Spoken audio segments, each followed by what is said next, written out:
Morning at 7 a.m., Thursday, April 17th, 2025. Welcome to ONNJ Jersey Mornings. I'm Ken Rosato, taking your calls at 888-658-0234. 888-658-0234. Go ahead, call. I dare ya. A beautiful sunny day in store, highs in the low to mid 60s. Oh, can't wait. Let's head to meteorologist Mike Favetta. A first check of the Garden State forecast. Mike, it sounds all nice, but are we still going to have to worry about all the yellow pollen on the cars today? Yeah, more than that. I think we'll see the flowering dogwood leaves, flower petals floating through the air, collecting in the basins. It's going to be one of those days with a little bit of a breeze, but just enough to keep the allergens kicked up in the air, especially those of trees. Now, we've got a beautiful day ahead with lots more sunshine as compared to yesterday, but with that, thanks to the clear sky overnight, we cooled off just a little bit into the 40s toward Morristown, 39 right now in Flemington, and 37 in Atlantic City. So a chilly start statewide, with temperatures expected to rebound today thanks to that lovely westerly breeze that makes it feel a little bit colder up toward Morristown with a 20-mile-per-hour wind gust. We're running anywhere from 4 to 11 degrees cooler than this time yesterday. So there is a little bit of a chill in the air, but that sun going to warm us up quickly through this afternoon, thanks to all the clear sky that moved in throughout the overnight. So a nice sunny, dry start to the day. Cloud free across New Jersey this morning with our sunrise shortly after 6 a.m. And we stay nice and dry and clear all day long. This is the day we've been waiting for, with that lovely southwesterly breeze developing by the end of the day, pushing our highs back into the low 60s by this afternoon. There's that southerly breeze taking over, allowing for an even warmer day tomorrow. Now, we start off tomorrow again rather cool, but the afternoon is telling, because that's where temperatures jump into the 70s with that wind shift, allowing for the warm front to do its job, bringing our highs well above average and staying there even into the first part of the weekend.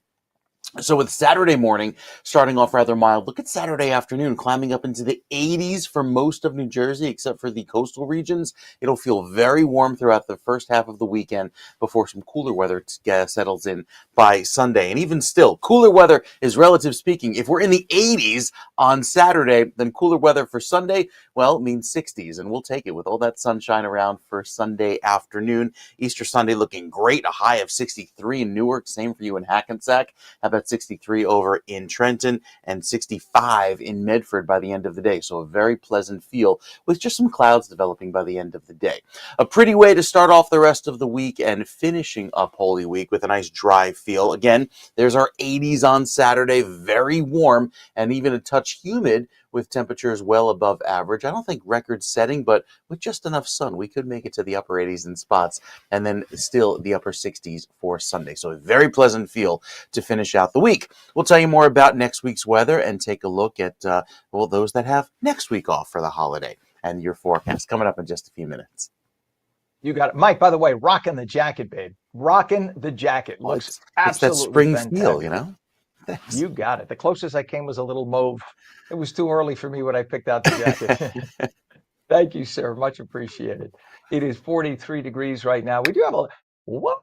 Any bit of traffic, and we'll explain why in a second. If we take a look at it, Gerald, if you don't mind. This is mile marker 101.6, interchange 13A, exiting the turnpike. That's the New Jersey Turnpike 13A, which is the exit for Elizabeth Seaport and Newark Airport. So you see people getting off the airport. A lot of folks heading out of Dodge this week. If they're not already gone, they're heading out now.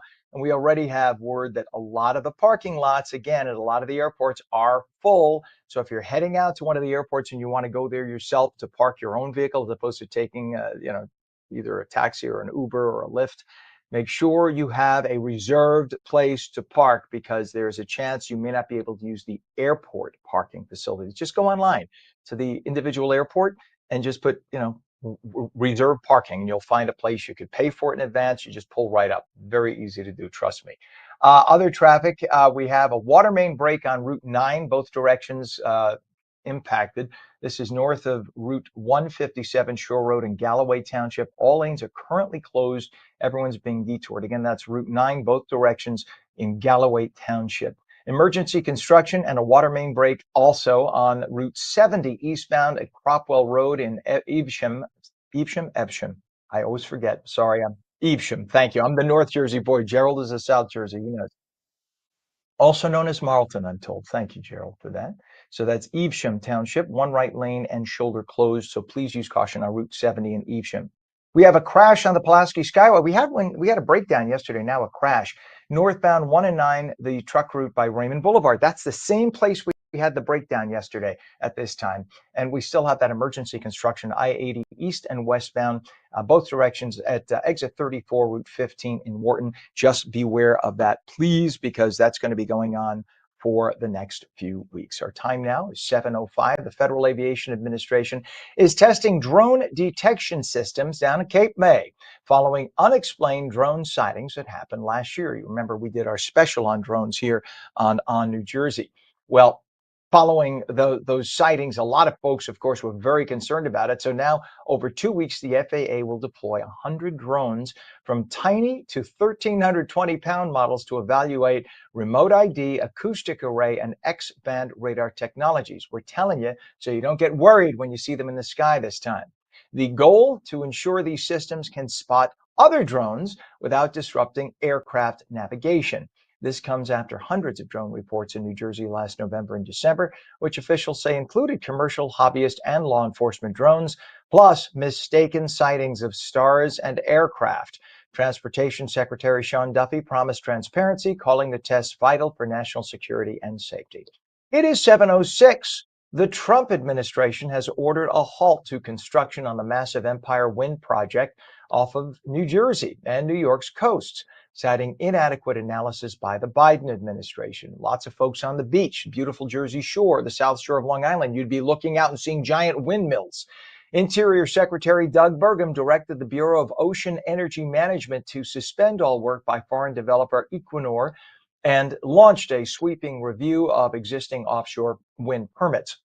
That company is from Sweden, I believe, and the move a win for fishing groups and wildlife advocates following concerns over marine habitat destruction and threats to endangered species. As the blades woof around like that, the migratory birds tend to fly right into them, especially eagles, as you get toward the land a little bit more and kill many of the birds. Empire Wind, meant to power parts of New York City, faces an indefinite pause as the review unfolds. That's why you don't shut down power plants until the new power plants are built, like Governor Cuomo did when he shut down Indian Point, leaving us in the tri-state now deficient in energy. 7:07, Health and Human Services Secretary Robert Kennedy held a press conference revealing some startling information about autism. He says the autism rate among 8-year-olds is now 1 in 31. That has shot up quite a bit. Autism rates have increased by 480% since 1990. The ASD prevalence rate in 8-year-olds is now 1 in 31. Shocking. There's an extreme risk for boys. Overall, the risk for boys of getting an autism diagnosis in this country is now 1 in 20. And as high in California, which has the best data collection. So it probably also reflects the national trend, 1 in 12.5 boys. 8-year-old boys getting 1 in 20 chance of getting an autism diagnosis. That's an incredible number. It's got to be something behind it. Secretary Kennedy saying a series of studies investigating the environmental causes of autism will be released within 3 weeks. 7:08 in Patterson, DeGrasse Street is set to host the Way of the Cross play, Vita Cruce. It's been repaved just in time for Good Friday, thanks to a swift response from Mayor Andre Saya. Monsignor Gino Silva had raised concerns about the street's dangerous conditions. Every Good Friday, the cathedral community on the block of Mercy hosts a passion play. And quite frankly, it's not fair for those that are reenacting the trial, the persecution, and crucifixion of Jesus Christ to have to potentially stumble and injure themselves. And all he made was a simple request to fill the potholes. But we wanted to do something more permanent and potentially deliver on what we now have labeled an Easter miracle. I said Via Cruce. I should have said Via Crucis. That was Mayor Saya right there. By the way, in fairness to Mayor Saya, There were a lot of memes floating online when he embraced the Muslim community. He embraces every religious community in the city. So, and as he did here, he's very good with everyone. I just want to make sure everybody's aware of that. Monsignor Silva also announced that in 3 weeks, the cathedral's courtyard will get new turf, creating a safe space for kids to play soccer and other games. It is 7:10 now. The Archdiocese of Newark's Mercy House spread Easter joy yesterday, distributing hundreds of baskets filled with candy, toys, and treats to families in need at its Newark location. Guests also picked out free clothing and received non-perishable food. This was day 2 of the giveaway following yesterday's event in Jersey City, where about 100 baskets were handed out. The celebration continues today at 11 a.m. in Elizabeth. 7:10, a Gloucester County dog groomer has been sentenced to 4 years in prison and was ordered to never work with animals again. Officials say 40-year-old Trevor Hunt was charged with animal cruelty and drug offenses. Hunt owned Canine Kingdom in Woodbury Heights. Police say they arrested him last summer after he contacted a family to say their 3-year-old dog Harley had died during a grooming appointment. The family showed up. They called police to the scene. Officers say Hunt became uncooperative and tried to delete evidence on his phone. Well, the officers searched the business. In the process, they found he had half an ounce of heroin broken up into 60 little plastic baggies. So what was the business doing? Hunt was indicted last fall on a cruelty to animal charge for allegedly failing to provide the dog with necessary care while in his custody. Was it just a front shop? 7:11 is our time. A 9-year-old girl is dead. 2 other children were hospitalized after a house fire in Newark. The fire broke out early yesterday morning on Astor Street in a multifamily house. The 9-year-old had been rushed to University Hospital. That's where she was pronounced dead. The fire caused extensive damage to the house, and the cause of the fire is still under investigation. 7:12, what is a woman? Ask a liberal, you'll get 1,000 different definitions, none of which seem to make sense, almost all of which will also include the word woman. Like a woman is a woman who thinks they're a woman. That's what you usually hear. That makes no sense, as you can't technically define something by using the word itself to do so. Well, now the United Kingdom's highest court has ruled the legal definition of woman excludes trans women, in a case with sweeping consequences for how equality laws are applied in that country and potentially the rest of the world. Britain's Supreme Court unanimously ruled the definition of a woman in equality legislation refers to, quote, a biological woman and biological sex. So if you're born with woman parts, you're a woman. That sparked celebrations outside the court among gender-critical campaigners, but warnings that it was a worrying development for transgender people. Nothing really changes if you think about it if you're transgender. Everything was the way it was like 3 years ago. It's all the same. The case centered on whether trans women who change their identification can still be protected from discrimination under the nation's Equality Act of 2010. That is in Great Britain we're talking about, not the U.S. The court there decided if society were to accept the new identification of a biological male who now identifies as a woman, that would actually be granting the individual more rights than rights afforded to biological women. So therefore, that would not be equality. That would be giving one group more rights than the other. What does this mean for us in the United States? Well, for the immediacy, nothing. But there will come a point when somebody here will bring a legal challenge to the courts and will use the British decision in their argument. And as it was a unanimous decision from the highest court there, it will definitely hold some weight here. Just hold your breath, because I'm sure it'll come in the next few months. 7:13, when we come back, it is Emmy Award Gold for students at Montclair State University. We will tell you how a special production earned them the prestigious statue. Expect a beautiful sunny day today, highs in the low to mid-60s, 43 degrees right now. Meteorologist Mike Favetta will return with your full Garden State forecast. Plus, we'll take your calls at 888-658-0234, 888-658-0234. If you're watching ONNJ Mornings, don't go away.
welcome back to ONNJ Mornings for your Thursday. It is Holy Thursday, by the way. This is the Paschal Triduum, as they call it in Christianity, and it is Holy Week. It is Passover week, a very special week for all those who celebrate their faiths.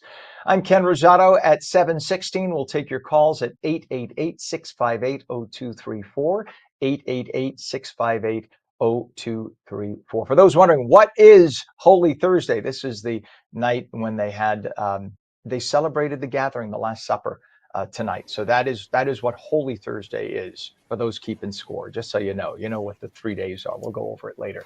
7:16 is a time, a beautiful sunny day in store. Highs low to mid 60s. Meteorologist Mike Favetta, he knows what Holy Thursday is about. Good morning. Well, there'll be a quiz at the top of the hour, so I'm taking notes. I'm making sure that okay. I ace the quiz. I used to be a priest, so I mean, I kind of had to study all this stuff. It was part of the course. 12 years in Catholic school, so you're preaching to the choir here. We've got plenty of great weather today. Ken, it's one of those days where a lot of people may be heading out for tomorrow. There's outdoor stations of the cross across many places in New Jersey, and yet the weather will be fantastic with highs beating today by at least 10 degrees. We enjoy a cool start this morning, but temperatures warm nicely into the 60s this afternoon. Nothing but sunshine all day long. See, with the high pressure in control, it has the air high above our heads sinking. Well, you need rising air for clouds to form. So it is physically impossible for clouds to form on a day like today. What's also impossible is clear air and allergy-free air on a day like today. That will not be the case. Full of pollen, specifically the tree pollen, and even some grass pollens out there as well. Hence the itchy eyes, the scratchy throat, the stuffy nose. Probably the pollen, given how rough it's been. Dry breezes helping to kick the pollen up, albeit it'll be a pleasant feeling this afternoon with just an 18-mile-per-hour breeze in Sussex out of the north and west. Feeling rather pleasant by this afternoon. Those breezes less than 20 miles per hour, so noticeable, but not too breezy, especially with those winds moving in from the south and west by tomorrow, aiding in a nice warm-up through the afternoon and keeping our highs well above average in the 70s throughout our Friday. And then with a little more cloud cover, we start off Saturday nice and dry as well. We start off our day today with a UV of a 6, which is high. So on the scale, goes from low, moderate, high, up to very high. We don't see extreme here in New Jersey. Usually just a few days a year around the summer solstice at the end of June. Maybe we get to a 10 or possibly 11 down toward Cape May and south of Atlantic City. But high is good because that means we'll start to see the longer daylight hours, the nice strong sun each and every afternoon. And look at that clear sky, not just for New Jersey, but all the way stretching back into the Midwest. So lots of clear air in our forecast, and it stays that way even going into the afternoon today and tomorrow. Highs today in the 60s. Highs tomorrow, even though it starts off cool, again in the 30s and 40s, we're back in the low 70s up in the northeastern corner of the state, even down the turnpike toward Trenton and over toward Camden and the Philly suburbs. Lots of sunshine for you. Saturday turns milder still. There will be a healthy dose of clouds around for the morning, but I think there's enough sun in the afternoon to help us climb into the mid 80s, maybe even warmer at that, depending on how much sunshine we get, and then clear sky as well for Saturday. Now, you saw a few blips of green there. Those are the showers that'll be around Saturday evening into Sunday morning, but they clear out well before sunrise, leading to a very dry Easter Sunday. Lots of pleasant weather around, maybe just some clouds in southern New Jersey, but overall, it'll stay rather pleasant for the second half of the weekend. Just some clouds lingering for Monday. I think Tuesday also clears out nicely. We keep that mild stretch of weather around, and then beyond that, we stay quite dry with our next chance for rain not until next Thursday. So a solid week of dry weather, keeping our weather rather pleasant even going into this weekend and next. There's our high of 83 on Saturday, very warm, and then staying pleasant with temperatures up in the upper 60s for Easter Sunday. So lots of sun to enjoy for the second half of the weekend after a very warm Holy Saturday, with highs that'll be well above average, even flirting with records in some places, again, depending on how much sunshine we get. So a very, very interesting forecast ahead, given how Easter is a little bit later this year, coinciding with a lot of the other holidays, but it'll feel nice going into this weekend. There you go. We'll take nice. We like nice. All right, sir. And I got to get me a jacket like that for Easter Sunday. That looks perfect, my friend. Thank you. Very much appreciated. It is now 43 degrees at 7:20 and checking traffic in the area. Let's take a look at this is the same New Jersey Turnpike shot that we showed earlier.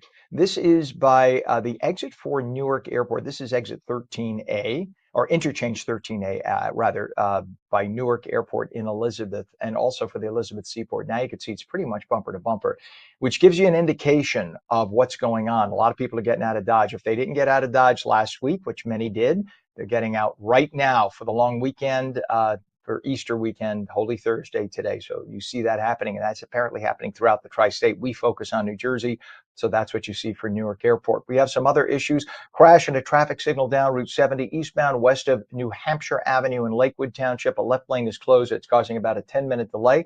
A crash on 280 eastbound west of exit 13, which is Orange Street in Newark. The left lane is closed.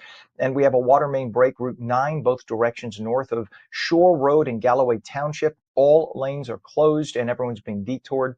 Emergency construction and a water main break on Route 70 eastbound at Cropwell Road in Evesham Township. A right lane and shoulder closed, so please use caution. We're told right now the crossing of the GWB is not so bad. It's about a 10-minute delay as you approach it. The normal picture we show you in the approach to the GWB is empty, but that from just beyond that point, that's where things start to slow a little bit. So it's about a 10-minute crossing time, that's great. There's nothing wrong with a 10-minute crossing time at this hour of the day. Normally it's about 50 minutes, 45 minutes at this hour. And of course, the ongoing construction, I-80 both directions, east and west, exit 34, Route 15 in Wharton. That'll continue for the next 2 to 4 weeks. 7:22, a remarkable achievement from Montclair State University. The student-produced show, Arizona, led by senior producer Izzy Conklin, has just won a prestigious College Emmy Award.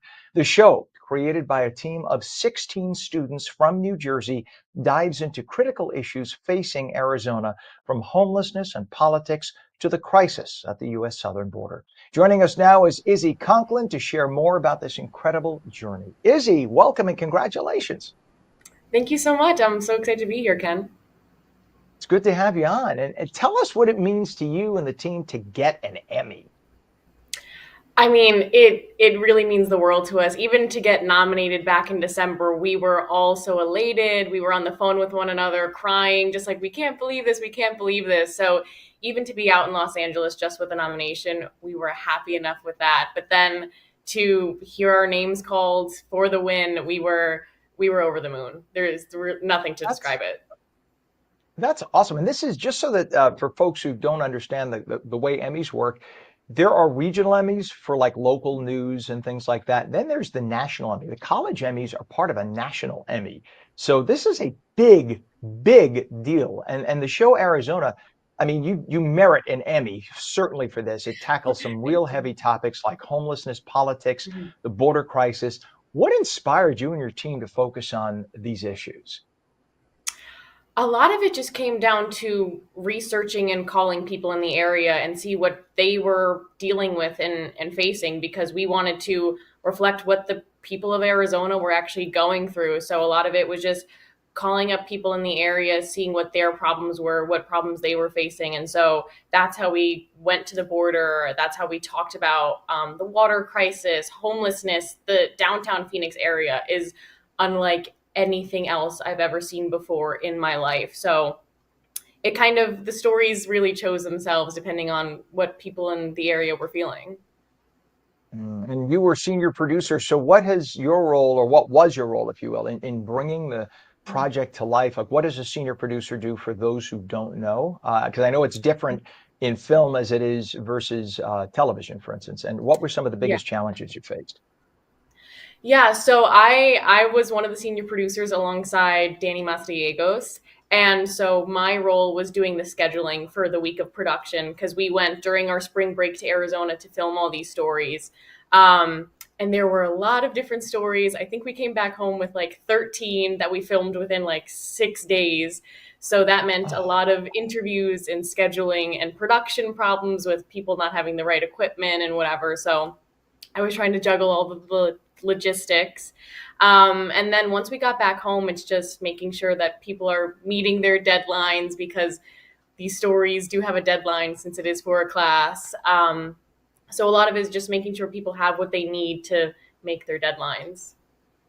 But it's good that you had deadlines, because if you don't have deadlines, you tend to let things linger. So deadlines, because in television, in broadcasting, we always have deadlines. So Hmm. it's a kind of a good thing, but it Yes, compromises your definitely. art at times, or can do that. So that it's a challenge, but it makes you a professional, makes you a better filmmaker. Mhm. Now, your team, of course, traveled from New Jersey to Arizona to tell these Mhm. incredible stories. Is there one specific memorable moment from the experience that sticks out? Oh, um, I think a moment that sticks out for me is just the first time that I saw the US Mexico border. I think especially we see it all the time in the news and hear about it, but to actually like physically see it and to be able to touch it and hear people's stories about how their lives interact with this border, it was really something so interesting and really recontextualizes how I see a lot of the headlines today. So I think it was, yeah, really life changing. And it was you and 16 students on the team. How do you balance creating a documentary like this that clearly was a phenomenal one to win an Emmy, along with your school challenges? You got schoolwork to do and classes to attend, and it's not just this. How did you manage to balance that? Yeah, a lot of it is figuring out your priorities. All of us really cared about this show, so we made this pretty much top priority. Um, but thankfully, since we are such a large team, we have so many people that we can rely on. If we do have, a big paper coming up, we have other people that we can be, giving out a few tasks to, so we can try to all balance our lives and manage everything. But having a team, I think, really, really helps with managing every other part of our lives as students. And are you thinking about something now again for the future? Are you working on something else? Yeah, so since this was a part of our on the road class that we do every spring, since I'm still at Montclair, I was also a part of that class again, and we went to San Francisco. So right now we're actually on deadline to make a new show in San Francisco. So we're really excited. We are hoping for that nomination again, maybe that win, but we're just loving the process. That's awesome. Are you going to do this as a career, media production? Yeah, I really hope so. I love traveling, meeting new people, seeing how their lives are different to mine. It's a dream, it's a goal. And do you have the documentary online? How do people see it? Yeah, so people can watch it on the university streaming service called Hawk Plus. Hawk Plus. So what do they do? Yeah. Do they go to Montclair State's site and then they could find it? They can just search onto any internet and just put in hawkplus.tv and it'll be right there. Spell it again for me, because I wasn't sure with my earpiece. You said Hawk Plus or Talk Plus? I'm Yeah, sorry. so HAWKPLUS.tv. Forgive me. Yeah. So it's like the bird, like the hawk. Okay. Like the So bird, exactly because like the now I have, bird. that will be my duty right after Easter. I have Easter duties now, and then that'll be my duty. I can't wait to see it, actually. I'm really looking Perfect. forward to it. Did you guys thinking about coming together as a company maybe at some point in the future? You know what? We haven't, but the team works so well together that I think we could make another Emmy. I think we could make something else that can win the Emmy. So we might have to think about it I now, think you Ken. should. There you go. And if you need any help or guidance, whatever, I know some people who know people, if you know what I mean. It is so nice to have you on. Izzy Conklin. The name of the documentary is Arizona.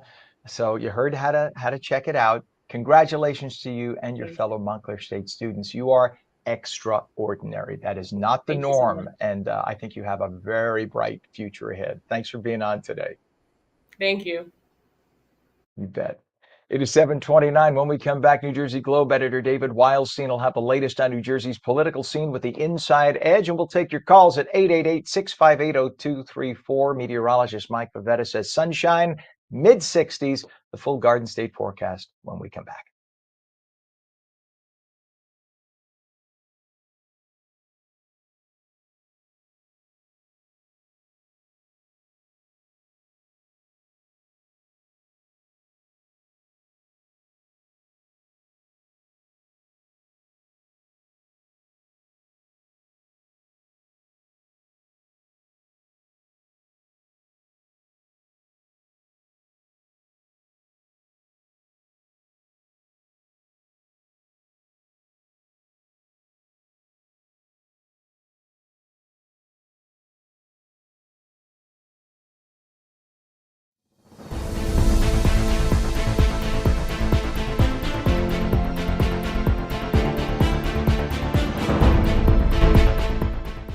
23 degrees, 7:31. It is Thursday, April 17th, 2025. Holy Thursday for those keeping track. I'm Ken Rosato. Welcome back to On New Jersey Mornings. A beautiful sunny day in store. Highs low to mid 60s. Meteorologist Mike Favetta has a detailed Garden State forecast and what we could expect looking ahead to Easter Sunday. Good morning to you, Mike.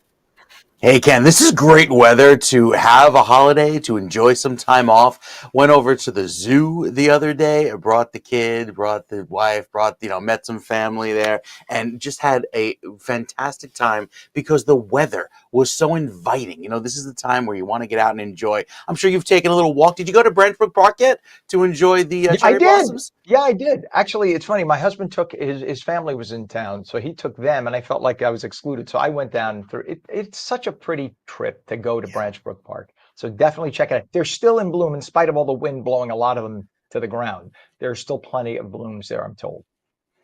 Yeah, and it'll stay that way. I think through this weekend with a lighter breeze, but lots of sunshine this weekend. It'll look great. You can maybe bring the blanket, have your little picnic because the grass dries out a little bit too. Since the ground has been so wet, you've seen a lot of muddy patches and those puddles that seem to last forever. Well, they'll finally dry up with the sunny and milder weather and warm weather that takes over through Saturday. We'll see highs in the 80s by Saturday and keep the sunshine around even for Easter. There was a little sprinkle there on Saturday evening, but not too concerned about it because it is very light and widely scattered. The mild weather, however, lasts into next week. We'll show you that coming up with the 7-day in just a minute. Now, the forecast today in southern New Jersey keeps plenty of clear sky around. A little bit of a southerly breeze coming in off of a chilly 49-degree Atlantic will make the coastal locations a touch cooler. So from Atlantic City and south, you could be in the upper 50s only as your high today, but it'll still make it into the 60s a little further inland. It's a far cry from the record of 92, but we get pretty close by Saturday, given how we have plenty of more sunshine to enjoy each and every day. Here's the clear sky over the last few hours. Not a cloud across New Jersey, bright and blue, and we keep it that way this afternoon. So the rain chances are low going into the middle of the weekend. Even as we head into Saturday and Sunday, very low chance, 10%. And by Sunday, Monday, Tuesday, also quite low. So it's a big difference from all of the rainfall that we've seen, at least so far this spring. Going into the rest of the afternoon, the air quality is nice and low, and so that's good, bringing back plenty of clear sky today. The high pressure stays to our south, pumping in a lovely southwesterly breeze, and with that, a little bit more warm air with the warm front passing through the day tomorrow. We keep it clear for most of the day Saturday. Again, a chance of a sprinkle in the evening with a passing cold front, but it doesn't do much to drop the temperature too much. It in fact helps us clear our skies for Sunday, leading to a beautiful day for Easter Sunday with nothing more than a drier feel and plenty of clear air. And then I think by Monday we have our next weather system working in, which predominantly just brings clouds to start off next week. The 7-day forecast has temperatures rising quickly into the 70s tomorrow, 80s on Saturday rather, and then Sunday keeps our highs in the upper 60s, maybe around 70. But most of next week as well, for the majority of the state, keeps temperatures well above average in the upper 60s throughout at least the middle of the week. The southern New Jersey shore points brings back a little bit more of a cooler breeze, especially with that southerly wind direction throughout tomorrow. Saturday's high climbs to 70, and we're staying in the upper 50s and low 60s for Sunday. Most of next week, with that breeze coming in off of the water, is a little bit cooler, but still plenty of dry weather, not a drop of rain on the 7 days. So clear sky going forward. And Ken, it looks very nice through the rest of the weekend into next week. We'll take the clear sky as long as it stays nice and dry. We look good into next week here in New Jersey. Storm free. And we like that because, April sometimes brings in a nor'easter. Not on our radar. So that's some good news. Heck yeah. It's amazing that we are more than halfway through the month of April. It just kind of went really fast. I don't know about you, but that's kind of crazy. We'll be in May before we know it. All right, Mike, thank you very much. 43 degrees, a little chilly still right now. It's going to get beautiful today, low to mid 60s, as Mike said. Let's take a look at some traffic. The only traffic we're really finding is traffic in and around airports. So that right there is mile marker 106.5. That's the eastern spur of the turnpike north of the southern mixing bowl. For those who are keeping track, what that does is that takes you to Newark Airport, or at least it can. So you could see there's a buildup of cars there. So this is all people who are trying to get out of Dodge, it looks like. So all the roadways in and around Newark Airport, you're going to find a little traffic this morning. It's moving. It's just very slow. It's heavy. Give yourselves a little extra travel time if you're headed that way. And again, all the parking lots at the airports are filling up. So if you're headed by car to one of the airports, whether it be Newark or any of the tri-state airports down in Philadelphia or on Long Island, LaGuardia or JFK, before you head there, make sure you check ahead that you have a booked parking space. So you could go to one of the satellite lots adjacent to the airport. And by the way, make sure they offer shuttle service. They don't all offer shuttle service for free. Just so you know, you may have to park and then take an Uber. So double check they offer shuttle service, and you'll find parking in the vicinity of those airports. But book it in advance. Don't find out when you get there and you got to catch a flight that, oh my God, we don't have a place to park the car. Not a good thing. We have a crash and traffic signal down Route 70 eastbound west of New Hampshire Avenue, Lakewood Township, one left lane closed. Water main break on Route 9, both directions, Shore Road and Galloway Township, all lanes closed, being detoured. We have an emergency bit of construction and water main break Route 70 eastbound at Cropwell Avenue in Evesham Township. The right lane and shoulder are closed there. New Jersey Turnpike Western Spur northbound south of interchange 16W, which is Lyndhurst Township. All lanes are open, but we have a crash there right now. So people are trying to get around that. And of course, the emergency construction closing down I-80 in both directions at exit 34, Route 15 in Wharton. All lanes are closed and everyone is being detoured. 7:37, time now for politics from Trenton explained like no one else can do it. Here is New Jersey Globe editor David Wildstein with the Inside Edge. Good morning, everybody. Welcome to the Inside Edge. Today is Thursday, April 17th. There was a time in New Jersey where municipalities elected their clerks and their tax assessors. Clerks are frequently the face of town halls. They're the ones who deal with constituents on a day-to-day basis. Sometimes they become influential in their own right. In 1980, the legislature did away with electing municipal clerks. Instead, they were to be appointed by the local governing bodies. This was a time post-Watergate when people were really assessing forms of government at the county and municipal levels. And the idea here was to protect some local government employees from the perils of local politics.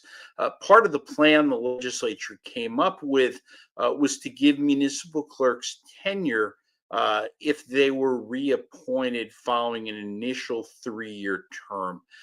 That means that unelected, tenured municipal clerks are essentially self-employed. They're really not accountable to anyone elected to public office. In many cases, people who win local elections have very little say in an office that staffs them. And sometimes voters throw out a particular regime in this thing we call elections, but the clerk sometimes gets to stay around anyway. And I'm not saying that that's a good thing or a bad thing, but it is something that local officials seem to complain about. Now, in my job, I deal with municipal clerks on a frequent basis. Nearly all of them are great. They're dedicated. They care about their jobs, but some of them are obstructionists. Some have a political agenda, either to help or to defend the incumbents, or in some cases to hurt them, to hurt the people who won the elections. And these clerks are on the front line of government transparency. So I want to cite two examples. In Edison, the municipal clerk was an ally of a one-term mayor whose campaign was run by the clerk's husband. Now that clerk has hung on for nearly a decade. She is directly connected to the campaign of a Democratic primary opponent against the incumbent mayor, and that didn't stop her from making decisions on petition challenges. There were no recusals at all. And in Rockaway, a relatively new municipal clerk was the one who dealt with petition challenges against incumbent council members. These are the people who hired her. These are the people who, if they get reelected, would be in a position to give her tenure. And I guess it would have been uncomfortable to rule against them. I'm not saying that she made the right decision or the wrong decision. The judge said she made the right decision. But again, there were no recusals. And at some point, I suppose the legislature could reconsider tenure for unelected people who hold positions of power. But honestly, don't bet the bank on that happening. That's everything I have for today. Thanks for listening, and I will be back tomorrow. It is 7:41. In Newark, a pilot program allowing 16 and 17-year-olds to vote in Tuesday's school board election fell flat. Just 3.4% of the 1,771 registered young voters casting ballots. Despite a massive registration drive with rallies with Governor Phil Murphy and local leaders, only 67 teams voted in all. Don't think for a second this is not the liberal way of getting young kids who they can indoctrinate and propagandize to vote eventually in major elections at the age of 16. This is a Democrat ploy, folks. Overall turnout was 3.2%. That's slightly up from last year. Advocates hope the policy would boost youth engagement. Youth aren't interested in that, folks. Low participation may stall plans to expand it statewide. Thank goodness. 7:42 now. Atlantic City Mayor Marty Small Sr. announced today a 3.4-cent property tax decrease. This was yesterday for 2025, marking the sixth consecutive year of tax relief under his administration. The mayor says the city's $258 million budget reflects fiscal discipline while pushing major developments like Bader Field. The administration also aims at a credit rating upgrade to investor grade. New Jerseyans are fresh off filing their taxes and many writing a check to the state. Many states, including Florida, by the way, I live there part-time, no state income tax, yet they have all the services we have. Mississippi recently eliminated its individual income tax with the legislation signed into law March 27th. The Build Up Mississippi Act phases out the income tax, starting with a reduction from 4.7% to 3% by 2030, followed by further cuts tied to state revenue growth until the state tax is fully eliminated. One candidate for governor of New Jersey is proposing to follow their lead. Former New Jersey Senate President and Democratic gubernatorial candidate Steve Sweeney says if he's elected governor, yes, a Democrat. Wait, let me swallow hard here. What? He would eliminate the state income tax for residents age 65 and older with a household income of $250,000 or less. Steve, you can't do it because my whole life I've been saying Democrats have never eliminated a tax they've created. And if you do that, then I'd have to eat my words. I dare you. Do it. It would be the greatest thing, folks, for New Jersey if we eliminated some state income tax, especially for seniors. So Steve Sweeney, you do that, you got support. That's a good thing.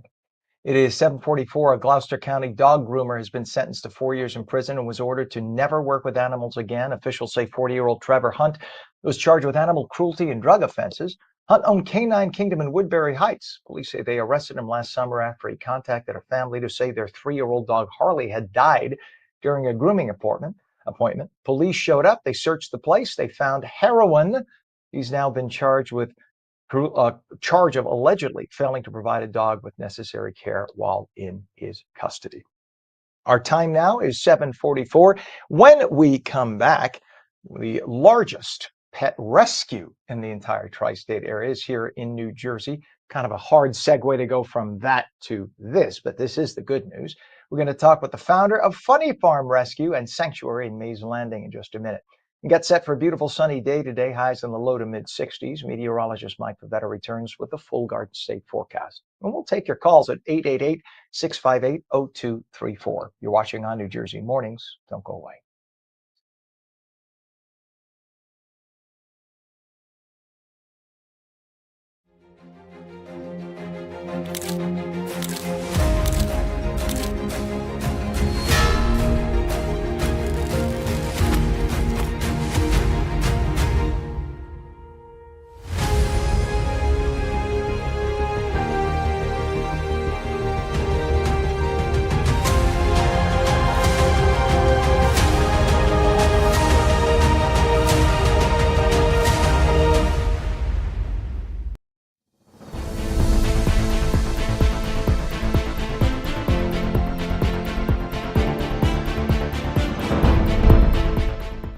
Welcome back to ONNJ Mornings. Ken Rosato here, 745, taking your calls at 888-658-0234. A beautiful sunny day in store on Holy Thursday. Highs in the low to mid 60s. Straight to meteorologist Mike Favetta with the Garden State forecast. Good morning, Mike. Hey, Ken, good morning to you. It doesn't get much better than this, especially with highs feeling like they'll be in the upper 60s by this afternoon, 70s tomorrow, 80s by Saturday. Don't worry, it doesn't get to the 90s on Sunday. We actually cool down a little bit, but a step up in the right direction, about 10 degrees every day. Here, starting off our afternoon in Sussex at 60, Newton 59 degrees. There in the hills of northern New Jersey. But down toward Jersey City, Newark, and Hackensack, we still managed to make it into the upper 60s with a pleasant mix of clouds and sun. The dry weather that's been pretty persistent across New Jersey still remains across the extreme northern section and southern sections of the state, but the drought has pretty much ended across central New Jersey thanks to all of the rainfall well above average. Still running at a slight deficit there up in northern New Jersey, so if you see those reservoirs still running a bit low, that's kind of the long-term effect of that drought. Going into the end of April, even the first day of May, temperatures are expected to stay above average, not just for New Jersey, for the better portion of the eastern U.S., and even with the rainfall amounts likely to be equal chances of dry versus wet, I think we'll see a good deal of wet weather across the southern U.S., but maybe tap into some of that in southern New Jersey by the end of the month. We are dry for at least the next 7 days here. No measurable rainfall coming in, maybe a few sprinkles on Saturday evening, but beyond that, just cloudy weather with breaks in the clouds, helping to reach our mid-80s by Saturday afternoon. Sunday for Easter climbs to 67, but it'll feel very pleasant with that dry weather, and sticking around, that dry weather remains through Monday, Tuesday, and Wednesday of next week. The short points are a touch cooler, but also quite dry, with even more sunshine forecast for Saturday, 70 for you. Temperatures are slightly cooler with that wind off of a 49-degree Atlantic, so we'll still make it into the upper 50s for Monday and then low 60s by Tuesday. But again, no rainfall here either for the next week or so. So a very pleasant feel heading into the end of Holy Week and starting off next week. Ken, nice dry, nice and pleasant, and feeling like April. Like the sound of that, Mike. Thank you very much, sir. It is now 7:48, and just taking a look at some of the roadways right now. Pretty light for the most part, except for a few incidents that really don't have much to do with normal traffic. It's really water main breaks and things like that. We have a crash and traffic signal down on Route 70 eastbound west of New Hampshire Avenue in Lakewood with the left lane closed.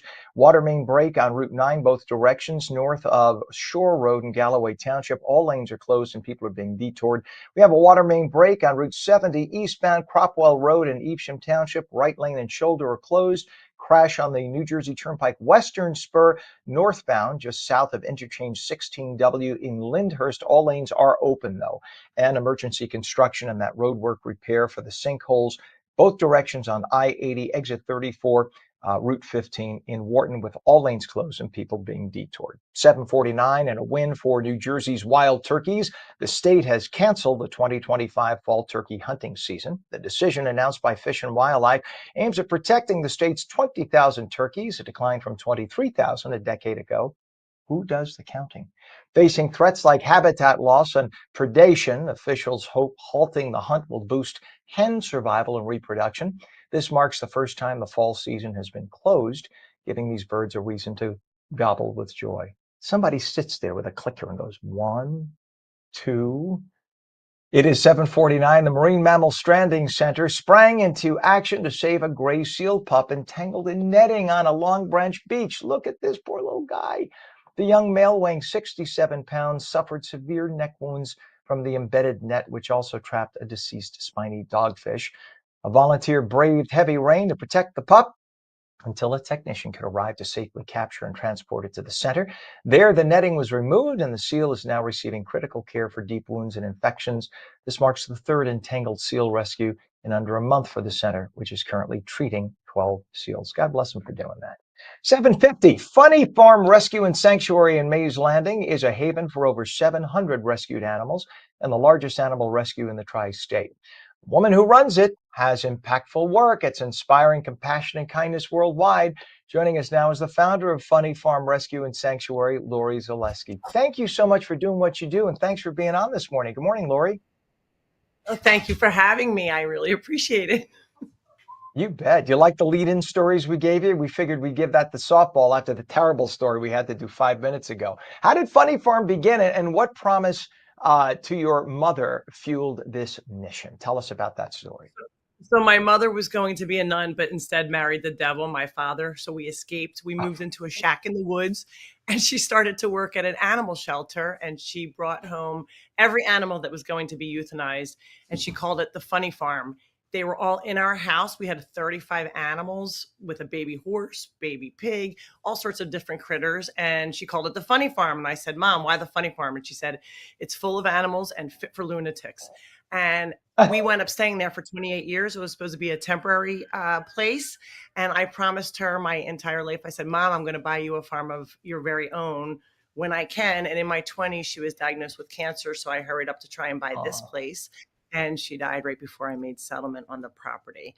So her dream became my dream. And now we are 750 plus strong animals here, all rescued from abuse, neglect, disabled, elderly. So anybody there, it's kind of the last stop for critters here. Oh, that is so sweet. What a wonderful legacy for your mom. And that's, I'm sure she's smiling down from heaven. And everyone, I believe those animals, each one of them is a guardian angel on the planet. And I think God puts these animals here. It's Holy Thursday, so we could talk about religion a little. I really believe those animals are God's gift to us. They're little angels, and they teach us how we should be living our lives. I really believe that. They are. And do you find that We actually when you speak like that? we actually have a kindness program, and we say all of the animals here kind of walk around together along with the people. And we say, if all of these different species can get along, so can we as humans. So we go around to schools, we show them some animals that have disabilities and say, you never know if somebody's feeling sad on the inside. So we should always be kind to one another. I mean, you saw the video, I'm sure, the other day when there was the earthquake in San Diego and there were the elephants in the zoo that came Elephants. running from all directions to protect the babies. Yeah. That's we think of ourselves as humans as being the only ones who would be so sympathetic and empathetic. That's just an example of animals. We Yes. don't give them the credit we should. We absolutely don't. They are way smarter, I think, than a lot of people. So they really know how to survive. People kind of count them out sometimes. That's why we get a lot of animals that they say we were going to euthanize. Can you give it a try? This is a baby emu right here. She was hatched out in Union, New Jersey by an egg with her sister egg, and the sister died. So this one was left to live by itself, and it had a splay leg. So she was in a brace up until last Saturday, and now she's learning how to walk all over again. But she lives in the house with 13 dogs, 35 cats, a cockatoo, a baby goat, and 3 chickens and a rooster. And she doesn't seem to be minding that one little bit. She looks very happy to be in Mama's arms right there. And by the way, does she have a future career with Liberty Mutual? She's blonde, so she'll be the first blonde on. The regular emus I've never seen a blonde emu, so she's kind of a rare breed. Of course, you would have a blonde emu. Of all people right, on like the planet Mom. would have a blonde. There you go. So we know where she came from. That is so sweet. And education is central to Funny Farm, to your mission. Tell us about your kindness program. You started to touch on it, but get into detail about it. And also you've authored children's books to talk about this. So explain all that for us. Yeah, so we have 3 children's books. Each one has its own kind of idea. This one is about disabilities, and we say, that's where I said, if you never know if somebody's feeling sad on the inside, so we should always be kind to one another, because you never know what somebody's going through in their life, whether they have an outward disability or if it's something that you can't see. We all deal with something. We have Farley, the Funny Farm dog book, and this is all about if all the species can get along, so can we as humans. And Adele, Kim, do you want me to grab me Adele? Adele, the diva chicken, is a chicken that lives in my house that will not go outside. I say that she is a chicken who identifies as a dog, and she'll sit on the back of a dog's back. And the kids are like, normally a dog would eat a chicken, but not here at the Funny Farm. That's where we all are always kind. And we try and teach kids from preschool to 8th grade. We go to their schools and, spread the word of kindness, because this world really needs it. Hang on, let me switch. I'll give you a look at Miss Adele here. Oh, All right there, my girlfriend. God. All right. She looks like And a diva. she is a diva. Did you know that she was on the Kelly Clarkson show? She's trying to tell me. Okay, sit here. All right, sit. She doesn't want me to hold her. I'm sure she had Um, makeup and everything, right? She did. Can you see her nails painted? I don't know if you can see that there, Yes, but I her see nails are pink. painted. She- Yep, she's she's beautiful. pretty in pink. But she definitely is the diva chicken, and ow, she rules the roost here. All right, girl. She says, "All right, She doesn't want to be on She said, TV she this doesn't even want morning. me in the shot. She just wants to be in the shot herself." That is hysterical. Let me ask you, do you ever adopt out animals from Funny Farm, or is it strictly a Yes. residence for the animals? No, we are a sanctuary, but we do adopt out where possible. A lot of times, because they have such disabilities, a lot of people don't want them. That's the reason that they come here. We have horses off the racetrack that were going to be, their life was going to be ended, whether by slaughter because they had a shin splint or something wrong. Some of them are not super sweet either, because they have had such hard lives and their scars run deep. We have animals rescued from slaughter. Usually it's because somebody will take them in as a pet and then they decide we can't eat them, and then they come here. So we have a couple bulls that are now steers. They become fixed and they become a steer. We just were in the news recently. Our one big gigantic bull, which is 2,000 pounds, got stuck in the mud, and the community came out to get him up because we got him out, but he wouldn't stand. When a large animal lays down for too long, they have an issue. So the community came out. A guy that had a tree service came out with a crane, and it's just so heartwarming to see people come out and help animals that they don't know. They don't know me, and they just came out because people are really good. And I think, there's a lot that's concentrated on for the bad, but there are so many good people out there. And again, we want to spread that word through the animals. And Lori, I think we should explain the difference. A bull and a steer. A bull has its male parts. The steer snip, but that calms them down, right? That keeps them from getting a little too aggressive. Yes, I had to learn that. Believe me, it was only in the last few years somebody taught me that. So I thought, I most crossed my adults legs. don't know that.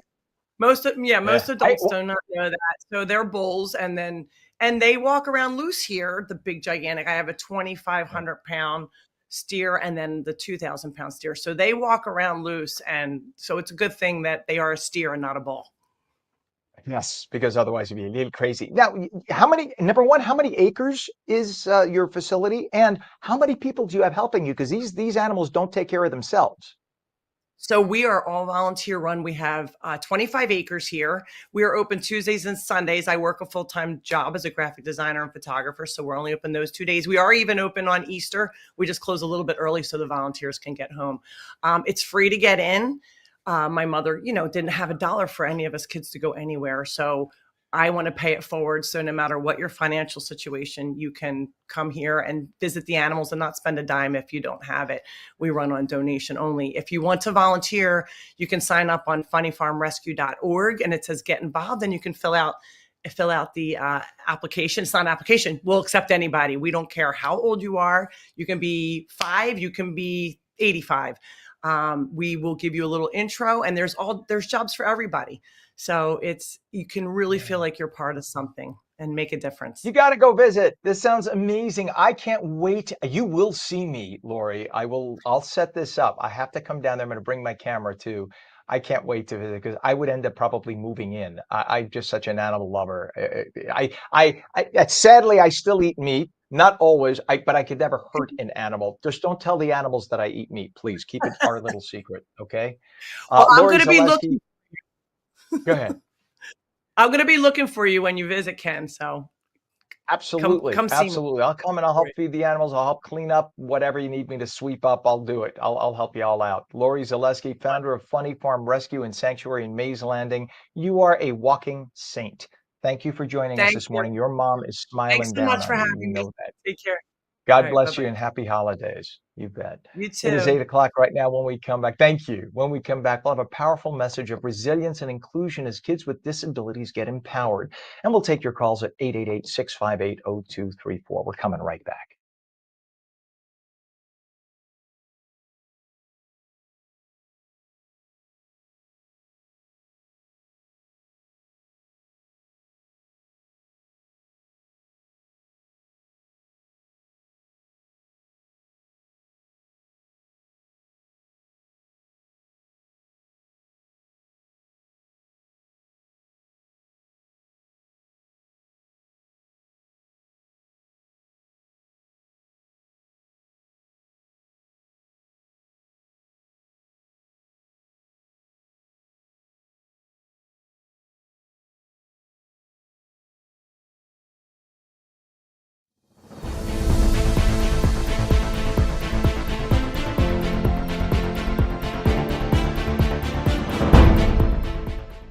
morning. It's 8:01, Holy Thursday, April 17th, 2025. Welcome back to ONNJ Mornings. I'm Ken Rosato, taking your calls at 888-658-0234. Beautiful sunshine today, highs in the mid-60s. Meteorologist Mike Favetta with a check of the Garden State forecast. Good morning, Mike. Hey, Ken, good morning. We're warming through the 40s right now, so temperatures on their way up. Bright, beautiful sunshine. Need the sunglasses as you head out the door, and maybe even the lighter jacket, because highs adding about 20 degrees to the current temperature. It'll feel very fine throughout the afternoon. Just a little bit of a breeze right now up toward Morris and Sussex County, there over toward western sections of Passaic County, up towards 23 miles per hour out of the west. Throughout the afternoon, those breezes will blow, but keeping temperatures a little bit warmer than they were yesterday. They're up in Sussex County, a little bit cooler currently, thanks to the clear sky overnight. That made it feel a touch cooler. And there's that breeze keeping the skies clear through this morning. Nice and dry to start off our day. And the futurecast keeps it clear all afternoon. So the sun warming very nicely, well into the upper 60s by day's end. Maybe only the low 60s there along the shore points and up toward Newark. But overall, it'll feel very pleasant even tonight as we cool back down under clear skies with the southerly breeze. That wind direction tonight makes for a mild day tomorrow. Highs in the low 70s by the afternoon. So a fantastic feeling for Good Friday throughout the end of the day. And then by Saturday, with warmer weather moving in, we'll be in the low and mid 80s by Saturday afternoon. Lots of sun to start the day and clear throughout the afternoon. So it's a very warm finish to our Saturday with a pleasant feeling on Easter Sunday. Just a few extra clouds Saturday evening, leading to a clear start Sunday morning. Those clouds working their way south and bringing back clear sky for most of the day on Sunday, with temperatures rebounding into the upper 60s. So a pleasant feel to wrap up the weekend with nice, pleasant weather as well to start off next week. The next few days staying dry, staying clear, and staying rain-free. Upper 60s around 70 tomorrow, 80 Saturday, and again, upper 60s to around 70 on Sunday. Very mild weather that's above average and dry through this weekend. We'll take a look at the 7-day forecast coming up. Let you know if there's any rain in the forecast, Ken. That's in a few minutes. We'll be looking. Thank you very much, Easter Man. It is now 8:04 and we have 43 degrees. We have a crash and a traffic signal down on Route 70 eastbound west of New Hampshire Avenue in Lakewood. One left lane closed, causing about a 10-minute delay through the area. Water main break on Route 9, both directions north of Shore Road in Galloway Township. All lanes are closed and people are being detoured off there. We have a water main break on Route 70 eastbound at Cropwell Road in Evesham Township. The right lane and shoulder are closed. Use caution there. A crash on the New Jersey Turnpike Western Spur northbound just south of interchange 16W. That's Lyndhurst. All lanes are open, but people are rubbernecking as they go through there. And that emergency construction and sinkhole repair on I-80, both directions at exit 34, Route 15. In Wharton, all lanes are closed. Everyone's still being detoured. That'll be the case for the next 2 to 4 weeks. 8:05, an inspiring figure is changing lives through the power of basketball. Mighty Mike Simmel, founder of the Bounce Out the Stigma Project, has spent 20 years empowering kids with disabilities to overcome obstacles and shoot for their dreams. His upcoming book, Never Give Up, part of the Bounce Out the Stigma Buddy series, delivers a powerful message of resilience and inclusion. Joining us now is the man himself, Mighty Mike. Good morning, Mike. How are you? How you doing, Ken? Nice to see you. Good to see you, sir. Thanks for coming on this morning. You bet. Thank you for Mike, having me. The Bounce. It's an honor to have you for what you're doing. The Bounce Out the Stigma Project is celebrating its 20th anniversary. Tell us how the journey began and what inspired you to start this program for kids with disabilities. So yeah, I mean, I started I started having epilepsy at the age of 2 through 6. I had drop seizures, and I really was to the point where I was debilitated, where I'd have several seizures a day. I wore a helmet. I was in special education gym class as a youth, and it was tough for me growing up. It was the BG era before Google for my parents, and times were tough. And I about 7 years old, my dad gave me a basketball, and things kind of developed for me. And then I went on to play in high school and college. I went to high school at Don Bosco Prep, then went to college at SUNY Purchase, then went on to play with the Harlem Wizards. And something happened before that, though. When I was 16 years old, I was at a basketball camp. And then I had my breakthrough seizure at a basketball camp at age 16, and the camp wanted to send me home. And then I always kept in the back of my mind, if I was ever in a position to help kids, I was going to do it. So then when I was playing with the Harlem Wizards, I created a camp program called Bounce Out the Stigma with my dad in 2005. And we started with one small camp in northern New Jersey, in Hohokus. And we started with one small camp, and we've kind of grown it tremendously. And then my last year with the Wizards, I saw we were in like 2 or 3 states, and I said, am I going to keep this and doing this as a hobby, or is this going to be like my mission? Because I saw this was something that I really could develop and make into something bigger and bigger and bigger. And this is something I always wanted to do. And I was like 37 at the time, and I said, what, I want to take this thing and grow it. And this was like 10 years ago, and so I took it and I ran with it and made it into like my full-time gig. And now we've been in over 25 states throughout the country. This summer alone, we have 15 camps in 7 states. We have after-school program. This is my full-time gig. I do school assemblies, weekend workshops, after-school programs. And yeah, it's just been a tremendous ride. I mean, we've been doing so much great things. We work with 4 NBA teams. We were named Junior NBA Program of the Year. I mean, we've been doing some great things, but just the stuff we get, the feedback we get from the families is the coolest thing that we get from this program. You're a busy man, and your book, Never Give Up, follows Xander and Evan, 2 kids who have epilepsy and autism who bond over basketball. What do you hope that young readers and their families take away from that story? Wow, yeah. I mean, the book itself is really it's a pretty cool look into like 2 kids' lives that have disabilities, and they meet at they kind of like Xander's kind of like this. He's this really. He's kind of like I kind of mirrored him in my image, in the sense that he's kind of like a quick-witted type of kid. Is very shy. He's kind of like a shy kid, but he's always looking to find a friend. And Evan is the buddy he finds with autism. He's very, very shy. And I want kids to understand that if they find a friend, you can find a friend, or you can believe in yourself and overcome overcome perceived limitations through basketball, through hard work, and just through being a good buddy with somebody. Wow, the Bounce Out the Stigma basketball clinics that you have there at the heart of your work, you talked about that. So how does basketball specifically help kids who have disabilities? How did it help them build confidence and overcome perceived limitations? Is it that they can sort of be in their own world when they're on the basketball court and not have to deal with somebody looking at them differently or treating them differently?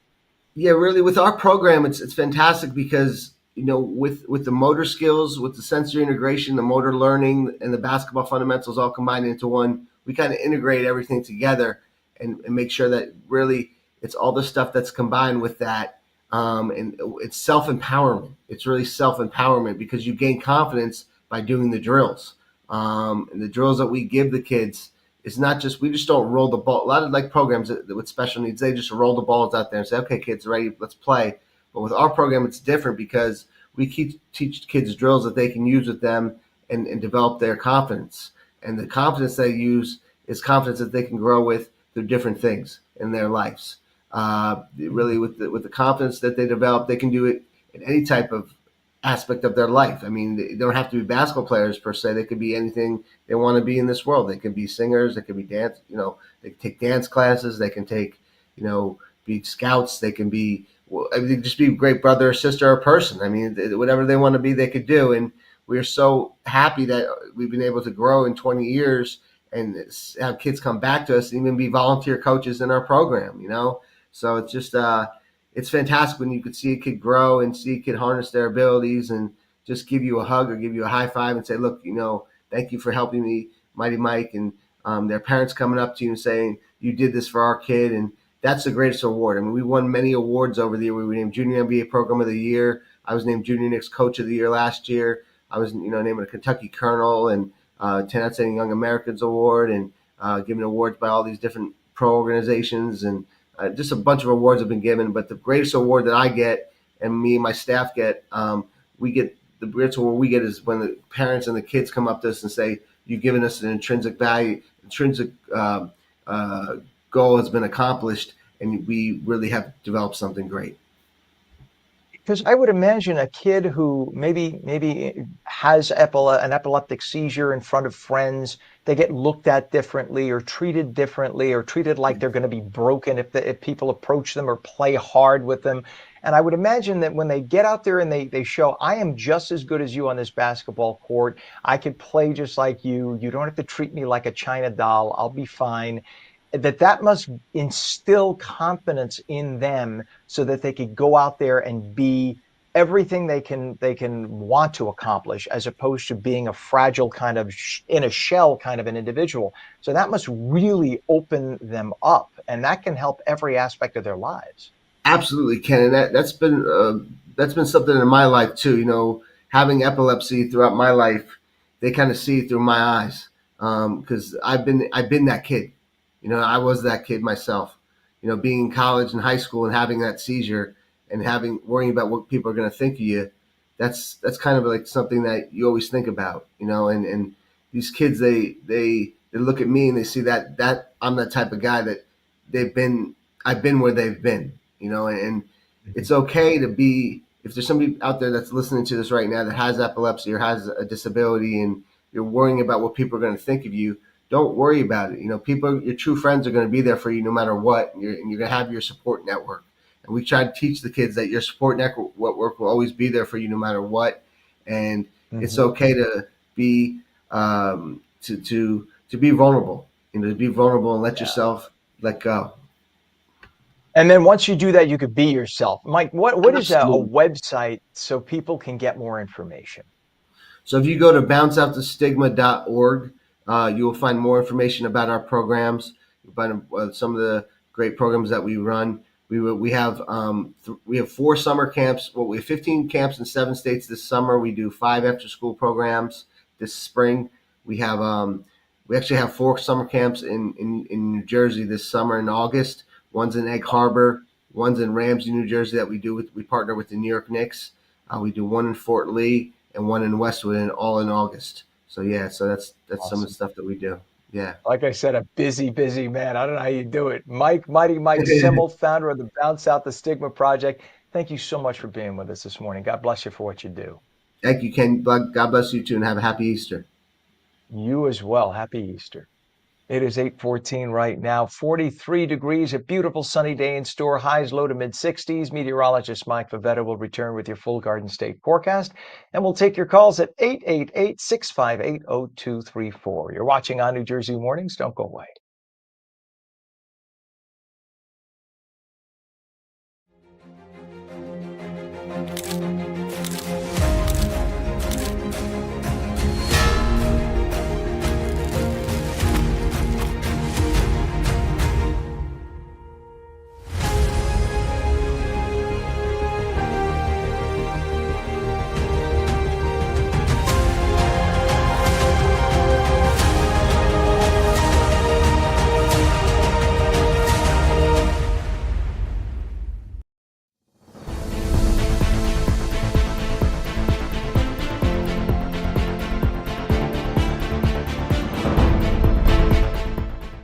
Welcome back to ONNJ Jersey Mornings. I'm Ken Rosato at 8:15, taking your calls at 888-658-0234. Beautiful sunshine today, highs in the mid-60s. Straight to meteorologist Mike Favetta with the full Garden State forecast. Good morning, Mike.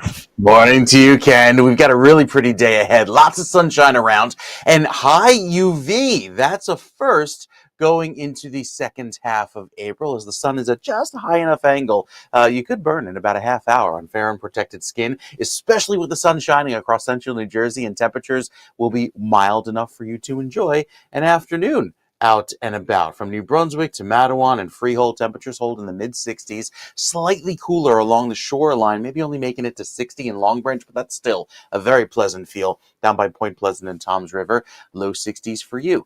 With the high amount of tree pollen around, that's not going to go anywhere over the next few days, except probably up even higher as we're entering peak tree pollen season. The dry weather, the lack of rain, the gusty breezes, it's keeping the tree pollen around, and that only climbs going forward. Grasses hit the moderate level, and they'll probably go high into the weekend, especially with the dry weather around and the ground starting to turn dry. You see a lot of the grasses and lawns getting greener from all of the rain we've had. Well, now the warm sunshine and those dry breezes making it a little bit more conducive for lawns to grow greener this weekend. Temperatures start off in the 50s and climb into the 60s, and with the wind that ultimately is up to about 20 miles per hour today, not terribly breezy, but it's the wind direction that shifts by tomorrow. So we go from a west wind today to a southerly breeze tomorrow, and that pulls in a gustier feel along the shore, making it a little bit cooler along the shore points, but stays very mild inland with temperatures that will be in the 70s by the afternoon. And then a southwesterly wind makes it feel even warmer throughout the day on Saturday, with those very pleasant breezes throughout Saturday afternoon. The UV index, the scale goes from 0 to 11, and today we are at a 6, which is high, keeping that UV around the high mark going forward. It only goes up from here right through the summer solstice on June 20th. Throughout the next few days, lots of clear sky. So today we enjoy the clearing. We keep it dry through the afternoon. Nothing but sunshine today, and temperatures climbing into the 60s by the end of the day. Tomorrow starts off chilly, again, very similar to today, but there'll be a few extra clouds through the middle of the afternoon tomorrow. That signals the wind shift, and that pushes in some milder air by the afternoon. So highs will be up in the 70s tomorrow, but 80s by Saturday. And even though there'll be a few more clouds around than you may want on Saturday afternoon, that only helps bring on some milder weather, because that's the warm front doing its job, pushing in warmer weather through the afternoon. There could be a quick sprinkle Saturday evening. Not too worried about it. It's a very short-lived, fast-moving system, and that just brings in and kind of settles in the clear sky for Sunday morning. So with a few lingering clouds Sunday morning, we clear out for Sunday afternoon, especially in northern New Jersey, and temperatures warm quickly into the low and mid 60s. So a very pleasant feel throughout Easter Sunday. Monday night, maybe a next chance of a shower offshore. Likely see most of the dry weather return through the middle of the week, but the rain should get going again in about a week's time. So we have all day Thursday to wait for our next rainy weather system, and that may take us into next weekend with some wet weather. Overall, it's looking great this weekend. Lots of sunshine throughout today, tomorrow, even though it's cloudy on Saturday, 80s on tap with that lovely southwesterly breeze, and Easter Sunday could be up around 70 across most of New Jersey with sunshine for the northern half of the state, maybe some morning clouds across southern New Jersey. Overall, a really fantastic looking forecast heading into the rest of Holy Week and Easter weekend. Ken? All right, thank you so much, sir. It's 8:19 right now. We take a look at the roadways. Let's take a look at this. This is on the New Jersey Turnpike, the Newark Bay Extension, mile marker point 7, the Hudson County Extension east of interchange 14. You can see that it's a little heavy, but it is moving at this point. So that's a good thing that we have a little bit of a flow. That's kind of nice. Although just beware that anyone heading to an airport in the tri-state, give yourselves extra travel time and make sure you have a reserved parking space, because a lot of the lots are full. We have a crash on the Garden State Parkway southbound north of exit 136, which is Stiles Street in Cranford Township. The right lane is closed. A crash and traffic signal down on Route 70 eastbound west of New Hampshire Avenue in Lakewood Township. One right lane is closed there. Water main break on US 9, both directions. That is in Galloway Township. All lanes are closed, people being detoured off, and we have emergency construction and water main break on Route 70 eastbound, Cropwell Road in Evesham Township. Right shoulder closed, use caution there. And of course, pardon me, the ongoing road work and sinkhole repair on I-80, both directions, exit 34, Route 15 in Wharton. It is now 8:20, and now to a heated controversy at surrounding the Newark City School District spending. Assemblyman Alex Sawicki is demanding a full independent audit of the district's budget, citing brazen and frivolous expenditures like $1.2 million on catering, over $4 million for a museum, and $12 million for AI surveillance. Sawicki claims Newark's financial mismanagement comes at the expense of rural and suburban schools facing severe budget cuts. We're joined live now by Assemblyman Sawicki. Good morning to you. Thanks for being on this morning. Hey, good morning, Ken. Thanks for having me. You bet. Now, you've called Newark spending brazen and frivolous. Walk us through some of these specific expenditures. Yeah, it really became apparent to me when, first off, Newark was getting really large amounts of additional funding each year. 2 years ago, they got an additional $200 million. That $200 million stayed last year, and they got an additional $100 million. So you're talking about $500 million of additional taxpayer funding in the last 2 school years, which would have been fine if the results were better, but the results don't signify that. And then you got into the questionable spending that we're talking about. The first being a $44,000 superintendent fund day. That was $44,000 spent in one day on a party. And, 44,000 in one of my school districts would be meaningful. It would restore things like the after school clubs that have been cut, or some of the go towards some of the after school busing that's been cut. So, that's just one small number. But then you talked about some of the other ones, like the $12 million artificial intelligence security system, 7,000 cameras is my understanding. Everyone wants those students to be secure, but when I've got school districts that are lucky to get a resource officer at $100,000, you got to question, is there a real need for a $12 million spend? And you recall that, was it Mark Zuckerberg who gave $100 million to Newark some years ago? Did we ever find out what happened to that, or did it just go into a bottomless pit and disappear? Well, you wonder where it went, just like you're wondering where the $500 million of taxpayer money is going now. And by the way, that district is slated to get another $75 million in additional funding on top of all that this year, to total $1.3 billion in state aid. Now, this is taxpayer money that's coming from school districts outside of Newark. Over 80% of it is from residents outside of Newark, including residents that I represent. And meanwhile, I've got 16 school districts that are suffering, some of which have literally had to sell and close schools. I have one that's doing their second school this year. And you're talking about a school district that spends some of the highest amount per pupil and gets some of the lowest results in the entire state, if not the country. I mean, you have a lot of people, a lot of kids dropping out of school. A lot of them with their test scores are extremely low. And you have to wonder, is it the school system doing something wrong? Clearly, something has to change. Yeah. Now, you've highlighted Newark's $1.57 billion budget, 83% funded, as you mentioned, by taxpayers outside of Newark. So why do you believe that the district is receiving more state aid than it can responsibly manage? And what can be done about it? Well, when you see the line items that we know about, the $1 million in travel budget last year, and that was up from an obscene number of 600,000 2 years ago. Then it went to 800,000 as they got more funding, and it went up to $1 million in 2024.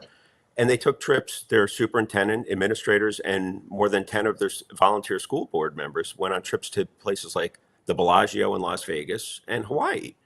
They're spending $4 million on a school district museum. These are numbers that you don't see anywhere else.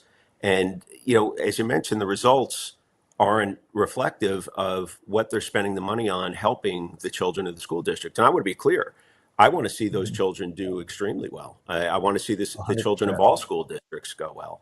But you can't decimate other school districts, particularly suburban and urban ones, at the expense of one school district who's getting all the funding. Right. I mean, if somebody wants to leave them a donation of $10 million to build a museum, all more power to them. That's great. Right. But Right.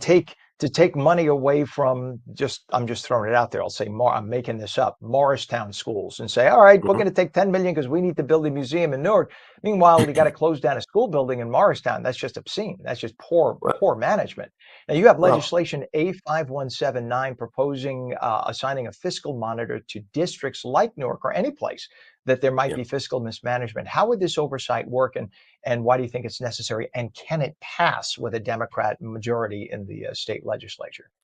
Well, as you probably know, those school districts that have had to borrow money in order to close gaps, some of which were fiscally responsible for decades and never had a problem, when they have to borrow funds from the DOE, they get a school monitor assigned from the Department of Education. It's absurd to me that they're getting a monitor at their expense, by the way. And meanwhile, you have districts like Newark getting $1.3 billion in taxpayer money, and they don't have a fiscal monitor. So there are 29 school districts as of last year that receive more than 70% of their funding from outside of their respective school districts. those districts, when they're getting that kind of funding from outside, from other residents, have to be monitored more closely. And that's what this bill proposes. Um, I don't know why it wouldn't move, because a lot of the districts that are getting impacted negatively in both the suburban and urban districts, in a lot of cases, are represented by Democrat legislators.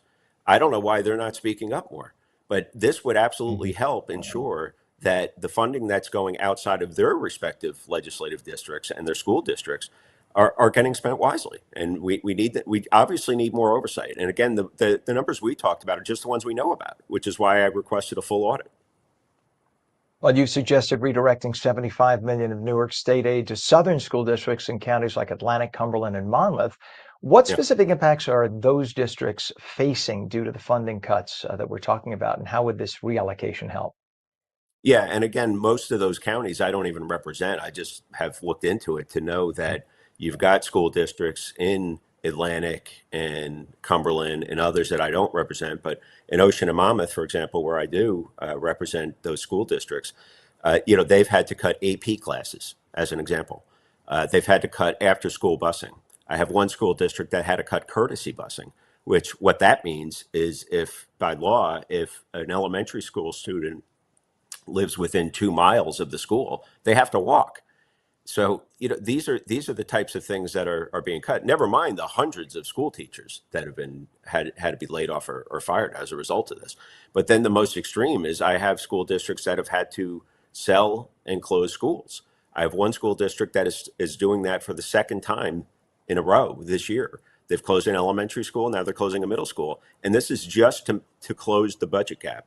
And of course, they're taking loans, which in their history Crazy. they've never had to do before. That's crazy. So a parent who lives in the district is forced to pay taxes above and beyond what takes care of the child in their school district, and that money goes to a district far, far away, and then their school closes. It's Yeah, just so patently unfair. It's so yeah. undemocratic. But the Democratic Party seems to think that's perfectly normal and acceptable, which is the ultimate joke. 8:28 right now, and Assemblyman, I know some on the other side would argue that Newark, because it's such an urban district, it's the largest city in the state, that it faces unique challenges that would justify the higher spending. How would you respond to those who say the expenditures are necessary to meet the district's needs? Well, I would support it if you actually saw the results improve. But I think what this is showing is throwing money at the problem isn't solving it. And you do have other urban districts that have done things that have shown improvement in their results. But when you've got roughly 90% of third graders not reading at third grade level, and I think the last number I saw was 73% of all grades 3 through 8 not reading at the respective levels, it's not working. And to Yeah. put the dollars in perspective, last year 140 school districts lost $104 million collectively. Newark got 101 million. So what they're losing and what's destroying their districts is obviously going to Newark. Yeah, there's a big, big problem. And that has to be dealt with. But unfortunately, when you have a state that is two-thirds Democrat run in the state legislature, and a Democrat governor who really could care less rather, about what the other side has to say, it's going to be a challenge. I would imagine you have a bottle of Tums at your desk, Assemblyman Alex Sawicki. You're welcome back anytime, by the way. We'd love to talk to you more about this anytime. Keep us abreast and let us know any progress you make. Yeah, anytime, and thanks for having me, Ken. You bet. Hey, before I let you go, you do a podcast. Tell everybody about how they could watch your podcast. Oh no, I don't have an official podcast. I'm on several, but I'm not running a particular podcast right now. Okay, because I checked you out online. I saw it on YouTube, and I thought it was really good. So anyone should, Yeah, they want to look you up and check out more, they should, because yeah, you have a lot of wisdom that you speak with, and we appreciate you. I appreciate Assemblyman Alex Sawicki, I appreciate you. Thank you so much for joining us this morning. Again, come back at any time. We appreciate it. Sure thing. Happy Easter, Ken. Happy Easter to you too. It is 8:31 right now. Garden State women gather to talk about health and wellness. We'll speak with a two-time breast cancer survivor about a special day. A beautiful sunny day in store, highs in the mid-60s. Meteorologist Mike Favetta comes back with a full Garden State forecast, and we'll take your calls at 888-658-0234. You're watching ONNJ Mornings. Don't go away.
morning. It's 8:32. Holy Thursday, April 17th, 2025. We have Passover and Holy Week. It's a special holiday week for everybody. A lot of people off this week, too. Welcome to ONNJ Mornings for yet another half hour. I'm Ken Rosato. We'll take your calls at 888-658-0234. Beautiful sunny day in store.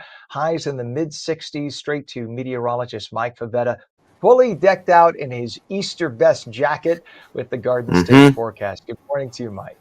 Good morning, Ken. Yeah, a lot of people off this week, like you mentioned, even off tomorrow, and the weather just progressively keeps getting better day by day. Highs today in the 60s and the 70s tomorrow, and 80s by Saturday, and sunshine all throughout. Now, there could be a few clouds around by Saturday, but with the very warm weather, you probably won't even notice. Sunday brings back lots of sunshine for Easter, and even next week stays nice and mild with dry weather throughout. So today, down at the shore points along the coast, Atlantic City and south, you'll hold in the upper 50s. That's a little bit of a breeze that develops by the afternoon, keeping you a touch cooler than places inland. But back over toward Glassboro and Camden, even over in Millville, temperatures will climb into the mid-60s today. Tomorrow, even warmer. Not near the 92 set back in 2002, but I think we get close by Saturday with those highs well above average come the end of the weekend. Notice with today, clear sky, not a cloud on the map, and we'll keep it that way through this afternoon. Physically impossible for clouds to form across New Jersey thanks to that high pressure and the sinking air high above our heads. Saturday, you see a 20% chance of showers, but that's really a small chance late in the afternoon and early evening of a sprinkle that moves through with that warm front. I think Sunday back down to a 0 chance, and then going into next week, also very small chance by Monday and Tuesday. So we're relatively dry. The air quality is good with those numbers nice and low. And the high pressure remains in control, keeping our skies clear throughout today and tomorrow. Tomorrow afternoon, maybe a cloud passes by with the warm front that sends our highs back into the 70s. I think Saturday evening with that cold front passing through, that'll keep us clear for Sunday, but may give us a sprinkle across some parts of the state. Not too much to worry about because it's back to dry weather by Sunday and clear sky prevails going into Sunday evening. Monday is also nice and dry as well. So the 7-day forecast is beautiful with clear sky all around. 70s tomorrow, 80s on Saturday, and then back into the upper 60s around 70 by Sunday. Just extra clouds on Saturday, but it'll feel very mild throughout even early next week, with Monday being a little bit cooler, but Tuesday and Wednesday next week holding in the upper 60s and low 70s. We're dry throughout. Not much cloud cover as well for Thursday today and Friday tomorrow, holding in the upper 50s throughout the shore points. Slightly cooler going into this weekend, but still respectably mild, 70 at the shore throughout Saturday, and Easter Sunday also looking great. Monday and Tuesday of next week sees a little more cloud cover, but overall it stays dry with pleasant weather through at least the next 7 days, Ken. So really a great weather week all around. Whether you're finishing up your vacation this week or getting ready for next week's vacation, you've got awesome spring-like forecast ahead. After all of the rain, this is a very nice change because it felt like it was raining nonstop for about 2-3 weeks, and now we get a good solid 10 days of sunshine. We'll take it. You know why it felt like it was raining nonstop for 10 days? Because it was. How's that? Yeah. So glad. And now we have all the pollen to pay for. You can hear my voice too. So I'm with Yeah. My car looks like the color of your jacket right now. My black car. Exactly that color, Mike. All right, my friend. Thank you so much. And have a holy Thursday. Happy Holy Thursday. Happy Easter to you. We'll talk to you one more time before the end of the program. I appreciate you, Mike. It is 43 degrees right now, and we do have a little traffic to talk about. Mike talked about whether you're going out of town or out of town now or going to be going out of town. One thing you should be aware of, and I've been talking about this, but it is a serious concern, the parking lots at the airports. Normally, they're about 50 to 70% full. They're all in the upper 90s or 100% full, no matter which airport you go to. So my advice is, because I'm a guy who flies like every other week, book ahead. Go online. Don't assume there will be parking at the airports. So what you want to do is look at the satellite parking near the airports, pay for an advance. That way you'll be guaranteed a spot, and make sure you book a parking spot at an airport that offers you shuttle service, because they don't automatically do that. Sometimes you got to get your own cab. And if you're rushing to catch a flight, you don't want to do that. So if you're headed to an airport, no matter where in the tri-state, and you're driving yourself, just if you're driving yourself, book a parking space. That's very important. We have a crash on Route 42 northbound, north of exit 12, which is Deptford Township, Route 41. The right shoulder is closed, so use caution through there. We also have a crash on the Garden State Parkway southbound, north of exit 136, Stiles Street in Cranford Township. The lanes are open, but it is causing rubbernecking. And we have a crash and traffic signal down Route 70 eastbound, west of New Hampshire Avenue in Lakewood. The right lane is closed and there's some delays through there. Water main break, Route 9, both directions, north of Shore Road in Galloway Township. All lanes are closed and everyone's being detoured. Emergency construction and water main break, Route 70 eastbound at Cropwell Avenue in Evesham Township. Right shoulder is closed, and we have that emergency construction ongoing on Route 80 east and westbound through exit 34, Route 15 in Wharton. That's going to go on for the next 2 to 4 weeks. It is 8:38 on March 29th. Women from all walks of life gathered in Newark for one-of-a-kind event. Let's talk women's health and wellness. It was a day packed with education, empowerment, and candid conversations about the issues that matter most to women's well-being. The event was inspired by two-time breast cancer survivor Deb Belfato, who joins us now. Deb, good morning to you. I know this event is deeply personal for you. You survived breast cancer twice. Can you tell us what sparked the idea for Let's Talk Women's Health and Wellness and why it's so close to your heart? Oh, thank you so much, Ken, for this wonderful opportunity. And what sparked it was the second time around, as I endearingly referred to that diagnosis as my WTF number 2. I was recovering. My daughter and my husband were trying to get me to sit still. Don't do that very well.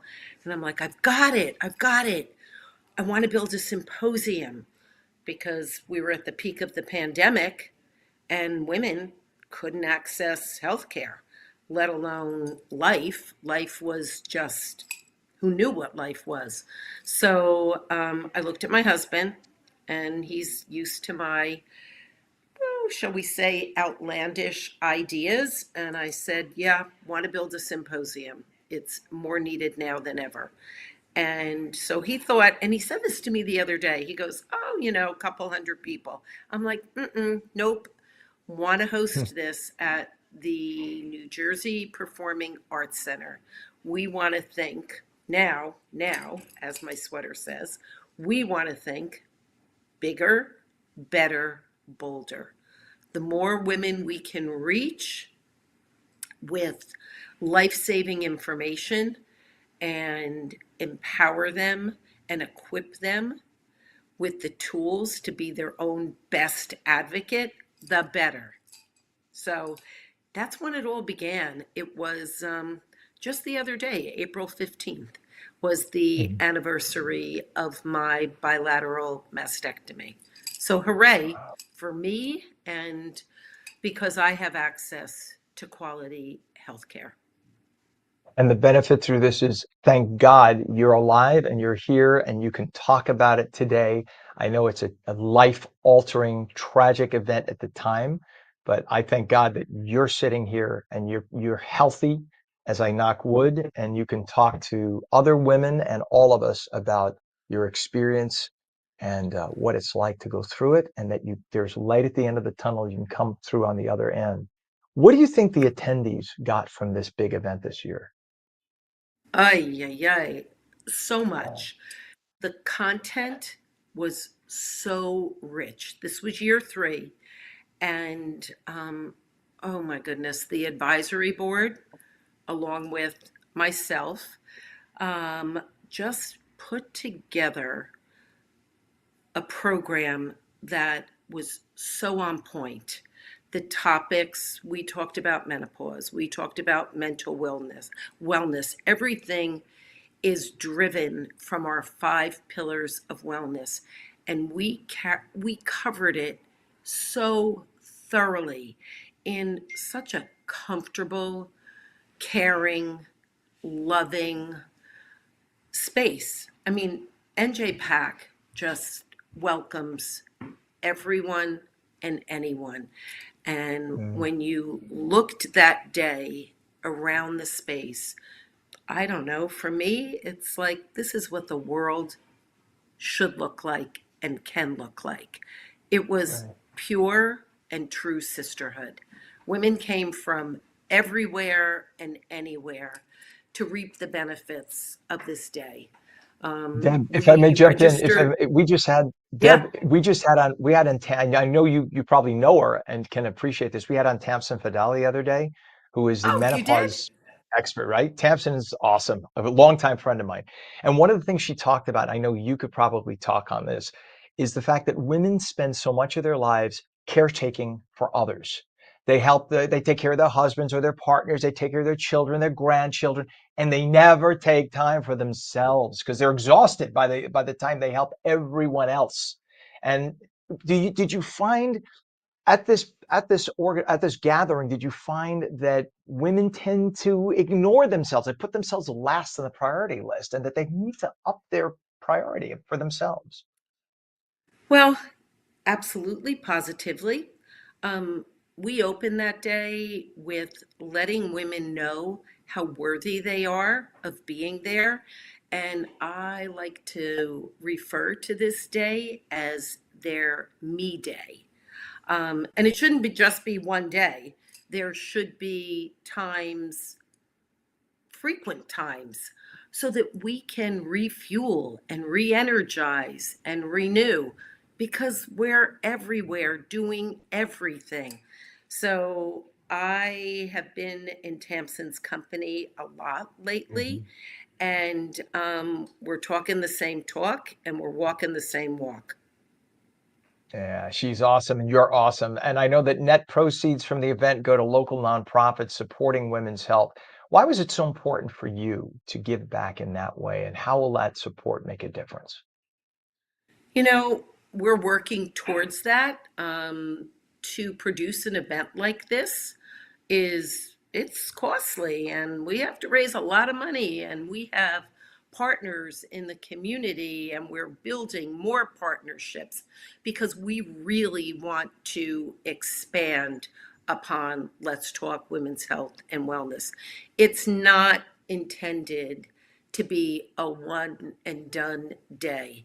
We have to get our voices out there. We're working on a podcast series.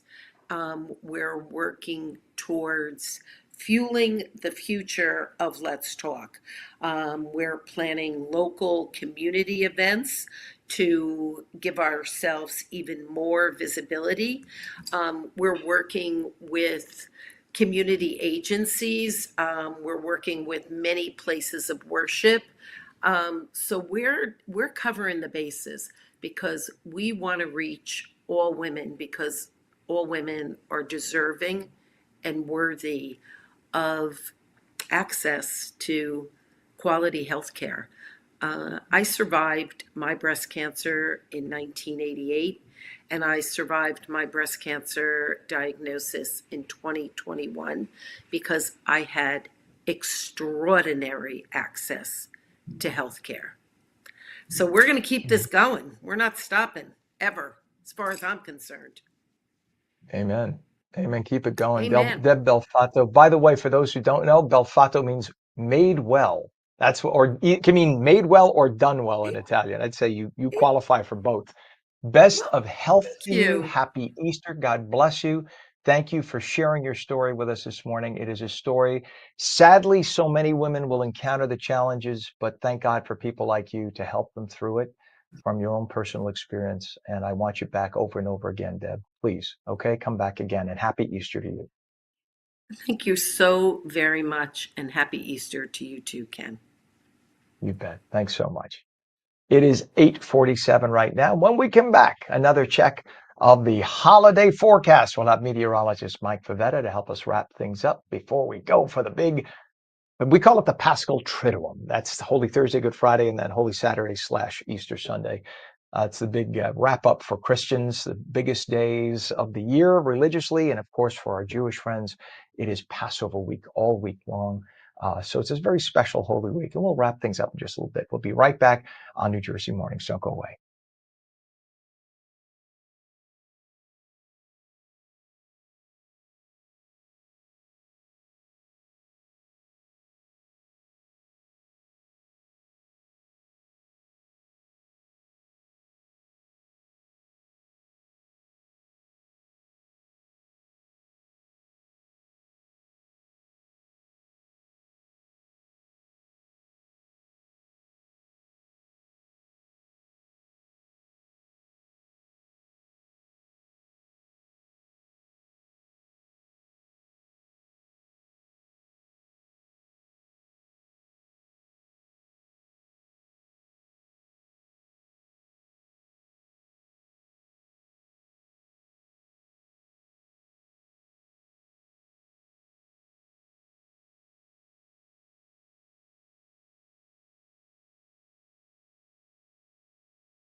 8:48. Welcome back to ONNJ Jersey Mornings. I'm Ken Rosato, and a beautiful sunny day in store. Highs in the mid 60s. And the question is, what can we expect for Easter Sunday? Meteorologist Mike Favetta with his Easter Sunday jacket.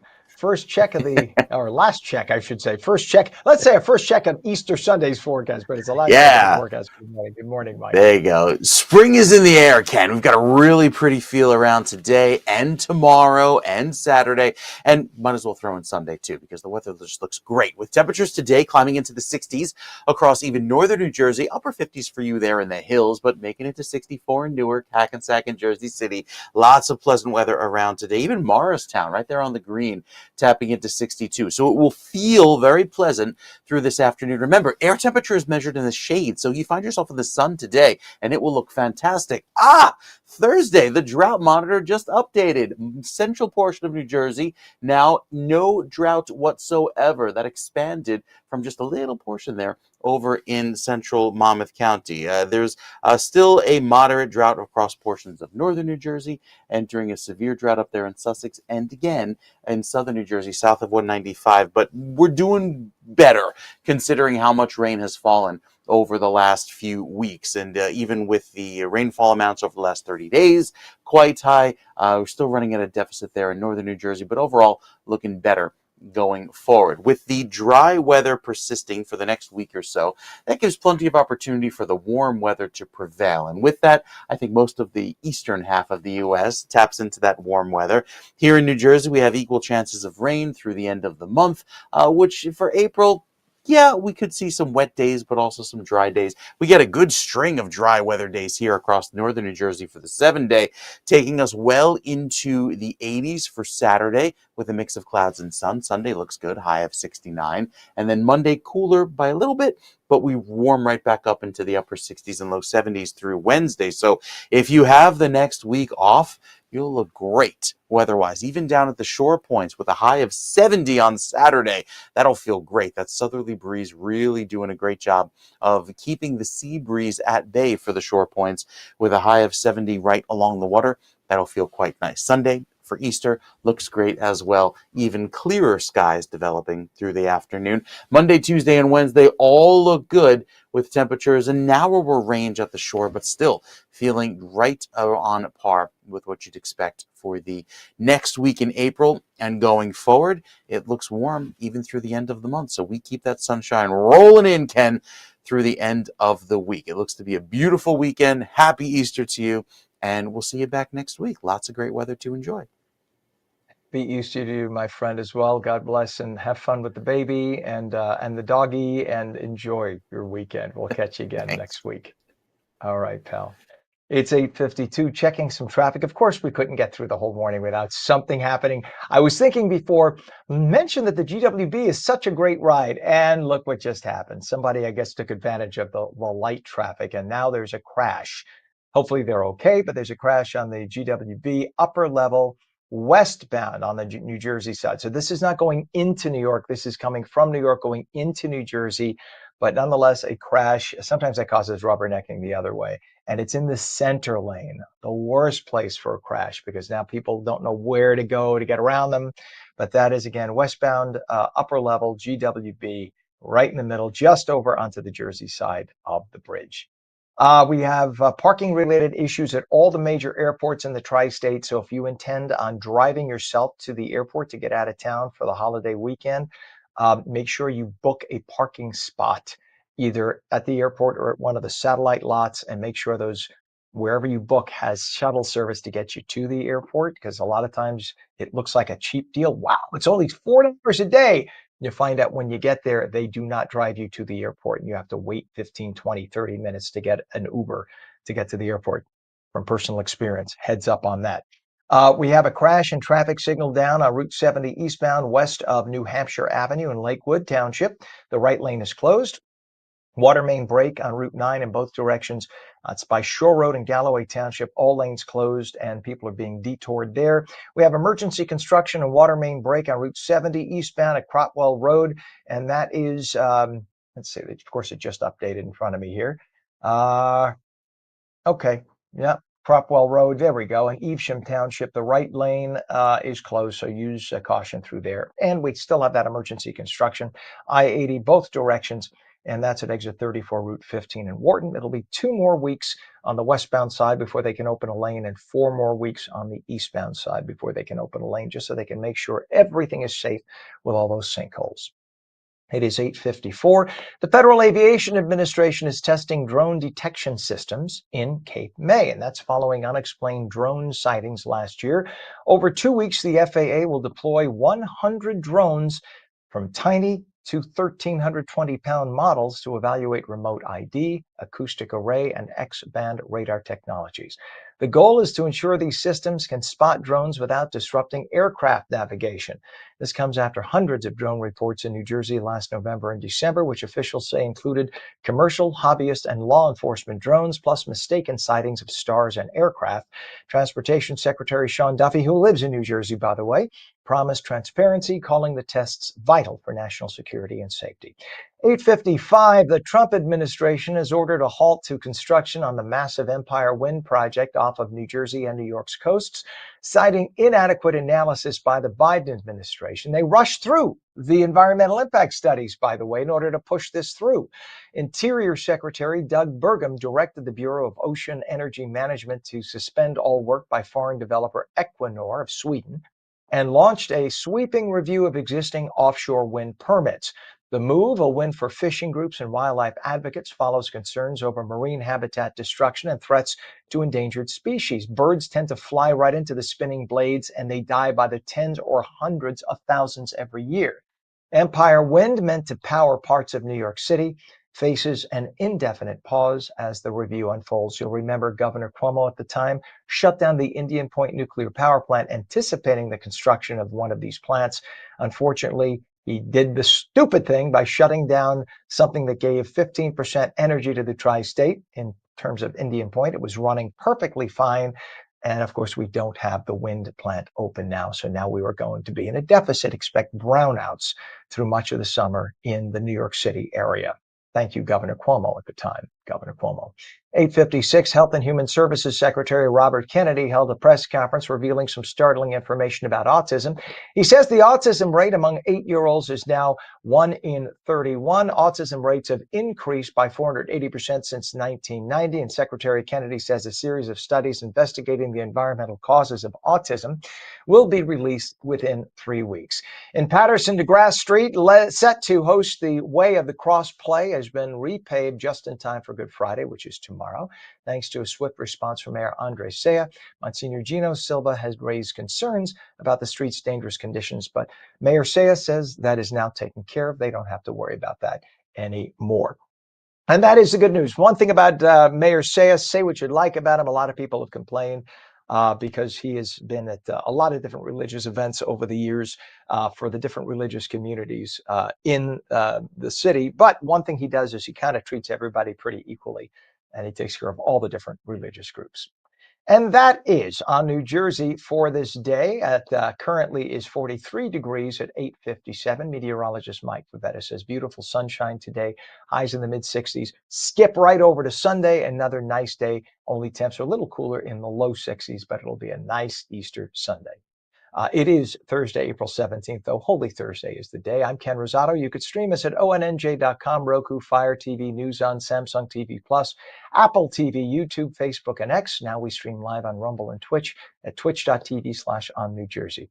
We'll be on again tomorrow. We'll be videotaped, but nonetheless, we'll be with you. Tell all your friends about us, and we'll see you live again on Monday. Till then, have a wonderful holiday weekend. Happy Easter.